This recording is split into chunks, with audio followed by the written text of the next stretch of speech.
Well, hello guys, and welcome back to Sweet Ann Soaps. This is Janelle, and I am making some cold process soap today. You may notice I don't have a glove on this hand. I don't use this hand when I pour the lye, and I did have a glove on it when I did the lye, but when you do the lye, always make sure you have a glove, and I will actually put an oven mitt on for this.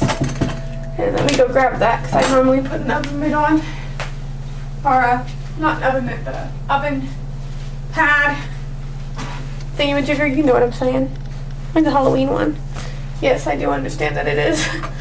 Like, yeah. So, I only use one hand, like I said, and I am pouring it through a strainer. Today I am soaping at 91, 92 degrees. Yeah, I like soaping better that way. So you can see there's already soap in the bottom of that where the lye hit. Okay, so now, y'all ready? Okay, here's the thing. Always gargle your stick blender. And I'm sorry if the view is horrible, because I am having issues with my thing, and I'm going to turn this up to high. Okay. I don't see any free floating oils. So that is just emulsified, nothing else, and I'll mix it up a little bit. Okay, we're working with champagne fragrance oil today, and I am still getting my recipe correct for this soap, so I'm sorry if this starts seizing or something. Don't expect it to, I really don't. But obviously there is an endothermic reaction happening right now. So I can't do much about whatever this soap is doing. And I'm sorry if I get in your way, whoa, okay, there's soap going everywhere. Like I said, oh crap, I'm not expecting that to happen.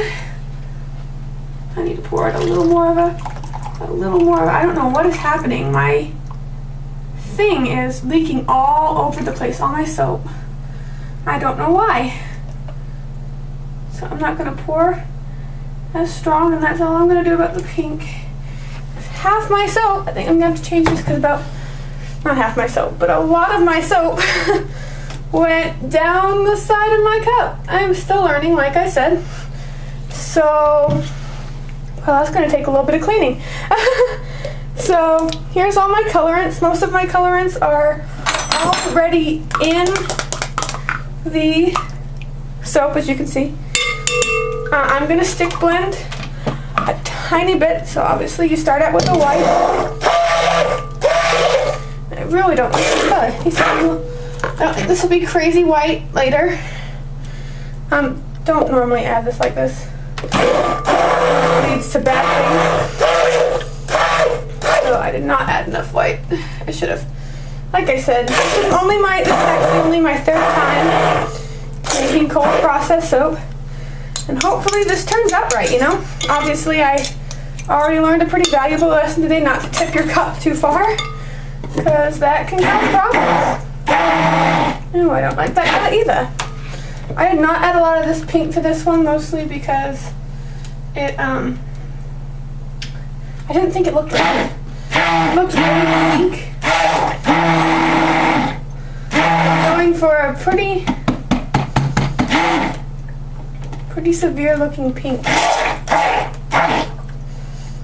So I'll probably actually go grab a little bit of my other pink color. That blue is actually pretty good. I might add a little more to that. Purple. I don't know why any of these colors are not doing what they're supposed to do. I've worked with these colors before, let's be honest here. I've worked with them. And I don't know why they aren't really making sense here. They're not coming out to the color they're supposed to be. I mean, these are supposed to be very vivid, bright colors. And obviously I'm already having a little bit of a problem today. But hey, you learn from your mistakes, right? I mean, if there weren't mistakes, how would anybody learn? If there weren't mistakes, how would anybody learn? I'm trying to get you to here. Yes, this is going to be a little spotty. It's supposed to be spotted. because it isn't an oxide, and oxides do speed up trace. That's kind of why I am running like a banshee to get this done here. Oxides do speed up trace. And this is a pink color. Like I said, I think I'm gonna go. I don't know why this isn't sitting though yet, because that bottom isn't flat. I will be right back. I'm gonna go grab a pigment, and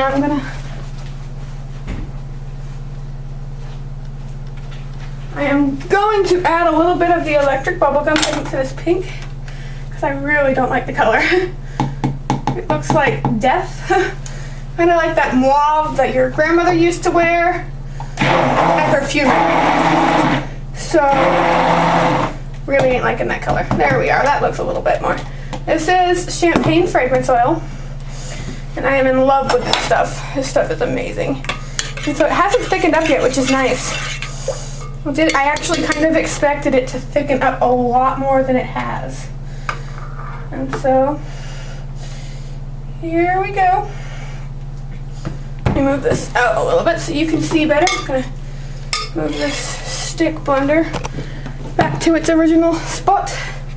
So yes, it's going to take a little bit of cleanup, but you know, like I said, learn from your mistakes. I don't know what kind of swirl I'm going to do on this one. I was kind of planning for something like a spoon swirl. Then I'm going to fridge this because I do not want it gelling with these colors. I don't know how this is going to react, so I'm not going to gel this one. Normally I do gel my colors because they turn out, but I'm glad I did not plan on gelling this one because that would not have turned out very well, you know? I do not think that it would have worked very well with the way these colors are going out. I'm glad I learned this now, instead of when I'm making 10 pounds of soap, which I'm planning on doing soon. I'm not planning on a lot of these melding. I'm going to just put all this green in here for a little bit for the top. Let's put some more white in. I might have a little bit of white left to do a tiny bit of swirling, but I don't think I will. I mean a tiny bit of piping, but I don't think I will for this one. I'm really liking the colors on this one. Quite a bit. Okay, so I'm going to pour just a bit more blue, and this is ending up being a drop swirl. Yeah. Didn't expect a drop swirl, but you know, I was maybe doing a chopstick swirl, but I actually really like how this is looking, and I'm going to add a little more of the blue over to this side because it does not look like it is doing anything. Okay, and now the last main color I'm going to plop down here before the white is this purple. There that is. So the top is going to be a kind of Taiwan swirl. Hopefully, you know, this works out well.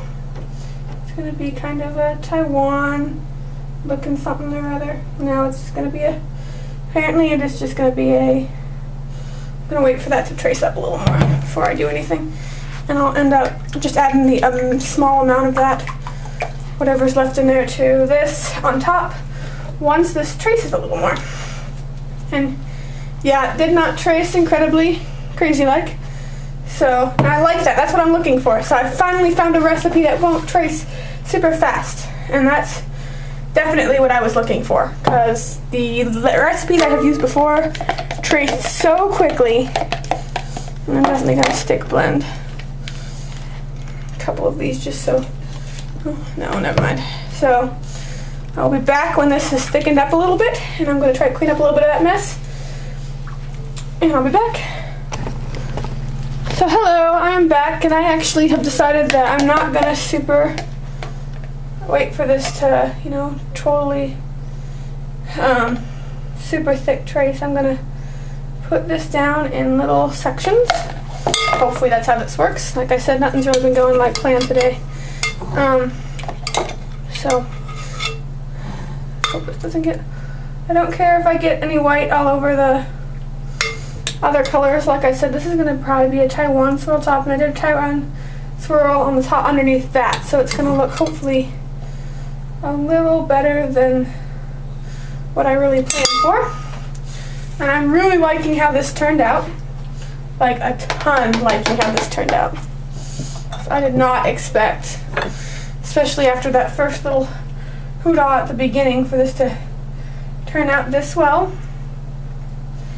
And it is turning out crazy well. So I'm just gonna do a little bit of that. And I'm not using all of it, I'm just using tiny bits, but I'm gonna sprinkle the rest of it on top after I do the Taiwan swirl. So let me get a spoon for this one. This one's tracing up. And I really, like I said, I'm really liking this recipe because oxides speed trace a lot. If you ever watch the Soap Queen TV, or Anne-Marie from Brambleberry, you know that oxides trace a lot, and she makes that very clear in one of her videos, that oxides trace very fast. These are all oxides. This is titanium dioxide, green chromax oxide, I think, and the other one is, I can remember, I have pink oxide, blue, ultramarine blue. This is just a pigment, so this one is a little different than the others. And like I said, I'm just going to swirl these up and down, and then I'm going to do a Taiwan swirl out of them. And I don't have much else for samples today, which is weird. Normally I have a lot of samples stuff, and I don't today, which is actually kind of nice. So we swirl a little bit of this, and then whatever I do have left, I'll turn into a little sample bar, but I don't think I'll have much left, which is actually a really good thing. Thank you guys for watching today. And I did remind you that you can buy all this at Sweet Ann Soaps, which is on Etsy. And all of my stuff is on Etsy, so you can always buy it there. So, yep, I think I swirled everything but the green, so let's get a little green on there. There we are. Okay, well, I guess I'll see you guys next time. I'm going to Taiwan swirl this, but my camera's about ready to run out of battery, and I don't want to randomly land on you guys. This will be up on my Etsy shop. By some of it anyway. Some of it's going to the soap swap for Brambleberry, but it'll be up by March 10th. Thanks, bye.